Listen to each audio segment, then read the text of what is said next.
4వ వచనంలో కీర్తన 27:4వ వచనంలో కీర్తనకారుడు ఈ విధంగా అంటున్నాడు, నేను ప్రభువును ఒక్క వరము కోరుకుంటున్నాను. నేను దేవుణ్ణి ఒక్క వరం కోరుకుంటున్నాను. నాకు కావలసినది ఒక్కటే. నాకు కావలసింది ఒక్కటే. నా జీవిత కాలమంతా ప్రభువు మందిరమున వసింపవలనని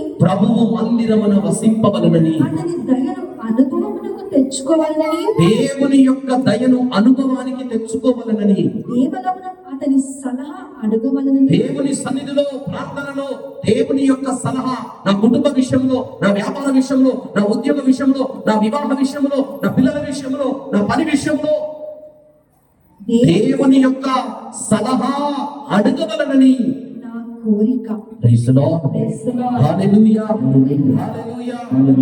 దేవుని సలహా, ప్రభువా ఏం చేయాలి, ఎలా చేయాలి, ఎలా చేస్తే బాగుంటుంది, ప్రియులారా దుష్టుడు నిన్ను మోసగిస్తాడు, నువ్వు నాశనమయ్యేలా నిన్ను నడిపిస్తాడు. దేవుని సలహాను అడగకపోతే, ఆయన సన్నిధిని వెతకకపోతే, ఆయన సన్నిధిలో నువ్వు కూర్చోకపోతే, ఆయన సన్నిధికై నువ్వు కనిపెట్టకపోతే అపవాది దుష్టుడు నిన్ను తప్పుదారి పట్టిస్తాడు.